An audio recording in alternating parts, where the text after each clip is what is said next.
एक नए सवेरे की तरफ बढ़ते हैं। चलो बुढ़ापे से बचपन की ओर बढ़ते हैं, उन उम्मीदों को फिर से जगाते हैं। चलो आज अपनी कब्र से उठ जाते हैं, खुद जीते हैं और दूसरों को जीना सिखलाते हैं। हम सभी लोगों का हर सुबह एक नया जन्म होता है और हम चाहे तो हम अपने हर एक दिन को, एक नई जन्म को एक नई दिशा दे सकते हैं, एक नई मोड़ दे सकते हैं, एक नया आनंद पैदा कर सकते हैं। सुबह सुबह सूर्य के किरण के साथ दिन की शुरुआत होती है और पूरी प्रकृति जग उठती है। इसीलिए अगर आपके अपना हर एक सुबह को बेहतर बनाना चाहते हो तो कुछ नियम आपको पता होनी चाहिए, तो ही आपका पूरा दिन आनंद और जोश के साथ बीतेगा। आज की जो कहानी मैं आपको सुनाने वाला हूँ उसमें आपको सुबह की कुछ ऐसी आदतें पता चलेगी जिसके बाद आप अपने दिन को बहुत बेहतर बना सकते हो। ये कहानी बहुत ही गहरी है, तो इससे पहले आप इस कहानी में खो जाए इस चैनल को सब्सक्राइब कर ले। तो चलिए कहानी शुरू करते हैं। ये बात बहुत समय पहले की है, जब कोई मशीन नहीं हुआ करती थी। सभी काम लोग अपने हाथों से किया करते थे। किसान बहुत मेहनत करके अनाज पैदा करते थे।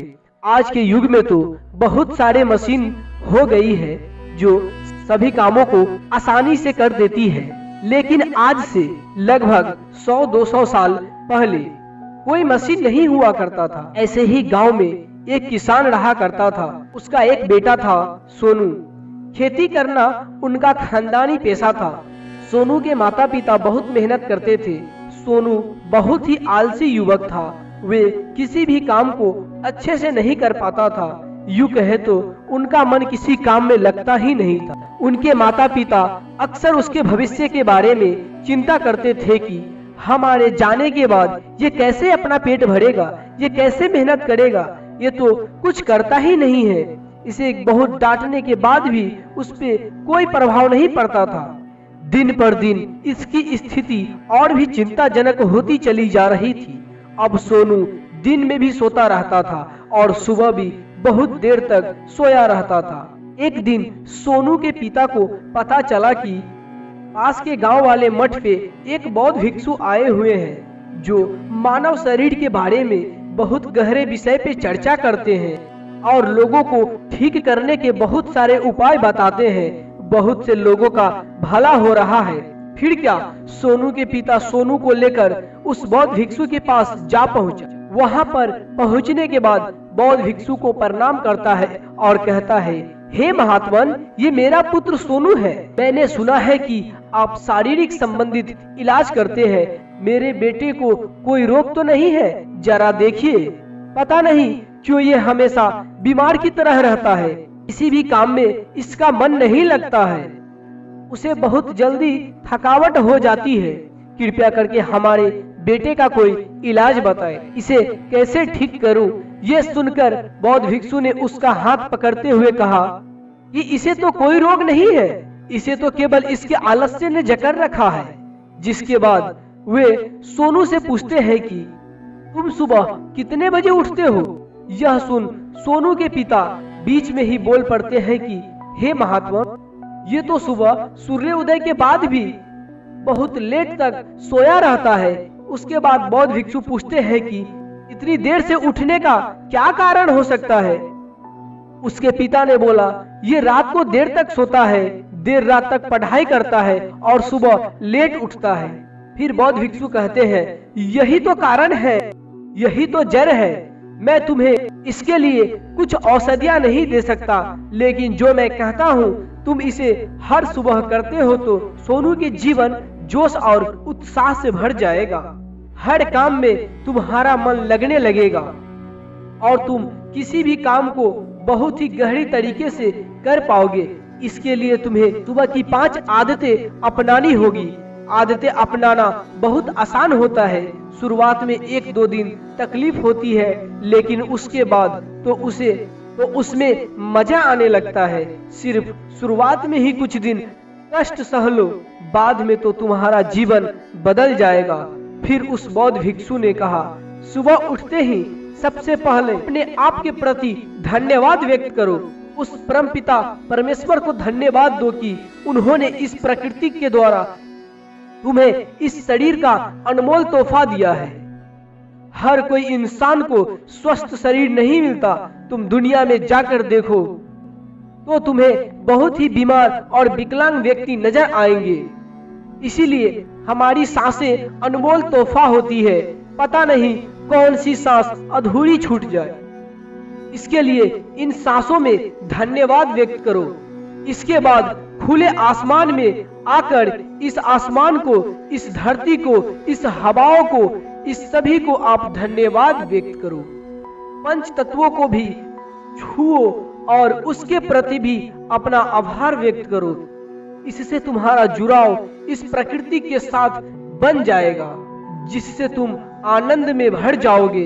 इसके बाद अपना पूरा बिस्तर, अपने सभी सामानों को सही तरीके से रखकर अपने कमरे में झाड़ू लगाओ। इसका मतलब ये होता है कि सारी गंदगी अपने कमरे के बाहर, अपने दिमाग के बाहर कर रहे हो। और इसके बाद अपने घर में एक दीप जलाओ। उससे आपके घर प्रकाशित होते हैं, वातावरण में शांति होती है। इसके बाद आप शांति से बैठकर कुछ देर का ध्यान लगाएं और अपने मन में सारे निगेटिव विचारों को बाहर करें। फिर ये सोचे कि मेरा मुंह हमेशा अनमोल वचन बोलता है, मेरी कानें हमेशा अच्छी बातें सुनता है। फिर ध्यान में खो जाए और उस ध्यान को पूरा करे। ध्यान करने से ही आपका दिमाग स्पष्ट होता है। आप पूरे दिन जो भी काम करने वाले हैं, आप उसके प्रति स्पष्ट निर्णय ले सकते हैं। ध्यान आपका मार्गदर्शन है, वो आपको सही मार्ग निकालता है। इसलिए ध्यान करना बहुत ही आवश्यक होता है। इसके बाद हमारा पूरा दिन आनंद और तनाव मुक्त रहेगा। जब आप ये सारे काम कर ले तो एकांत में बैठकर एक कागज और एक कलम लेकर पूरे दिन का सूची तैयार करें कि आप आज के दिनों में क्या क्या करने वाले हैं। और आप जो भी काम करने वाले हो उसमें से किसी एक काम में किसी एक जरूरतमंद आदमी का बिना किसी लालच के मदद करने की संभावनाएं जरूर बनाना। अगर आप दिन में कोई एक भी काम ऐसा कर लेते हो तो जो आपके लाभ और हानि से हट के होता है, तो आपको एक अद्भुत आनंद प्राप्त होता है। आपको लगता है कि ये दिन को कुछ अलग तरीके से जिया हूँ, किसी जरूरतमंद की बिना किसी भाव की मदद कर दी। इसे अच्छी बात और क्या हो सकती है। जब आप ये विधि भी पूरा कर ले तो कोई भी प्रेरणादायक गीत जरूर गाए अपनी आवाज में। आवाज चाहे बेसुरी हो या मीठी हो, लेकिन भाव सच्चा होनी चाहिए, भाव प्रेरणादायक होनी चाहिए, भाव संवेदनशील होनी चाहिए। और जब आप ऐसे गीत गुनगुनाते हैं तो आप जोश और उत्साह से भर जाते हैं। किसी भी काम करने के लिए ये गीत आपको जोश और उत्साह देता है। और ये सब करने के बाद आखिर में स्नान करके अपना लालटे के बीच चंदन का तिलक अवश्य लगाएं। इससे आपका अकायाचक शीतल रहेगा। शीतलता आपके पूरे मस्तिष्क में फैल जाएगा और आप बहुत ही शीतल रहोगे। इतनी छोटी छोटी सी कला होती है जीवन जीने के लिए। जो आदमी 21 दिन तक सुबह सुबह इसे अपना लेगा उसका पूरा जीवन बदल जाएगा। उसके बाद ऐसे कोई काम जबरदस्ती नहीं करना पड़ेगा, उसे जबरदस्ती किसी कामों में धकेलना नहीं पड़ेगा, बल्कि वे काम ही आपके लिए आनंद बन जाएगा। जीवन एक उत्साह बन जाएगा, जीवन एक जोश बन जाएगा, जीवन में संवेदना फिर से लौट आएगी। जरा सोचिए, जब आप बच्चे थे तो हमारे अंदर किसी भी काम को लेकर जोश और उत्साह डाल देते थे। आखिर आज ये सब क्यों नहीं होता? क्यों इंसान ने अपने आप को ही जटिल बना लिया है? एक नए सवेरे की तरफ बढ़ते हैं। चलो बुढ़ापे से बचपन की ओर बढ़ते हैं। उन उम्मीदों को फिर से जगाते हैं। चलो आज अपनी कब्र से उठ जाते हैं, खुद जीते हैं और दूसरों को जीना सिखलाते हैं। चलो जीवन को हम आज एक नई दिशा देते हैं। तो मित्रों, कैसी लगी ये कहानी हमें कमेंट में जरूर बताना। तब तक के लिए धन्यवाद।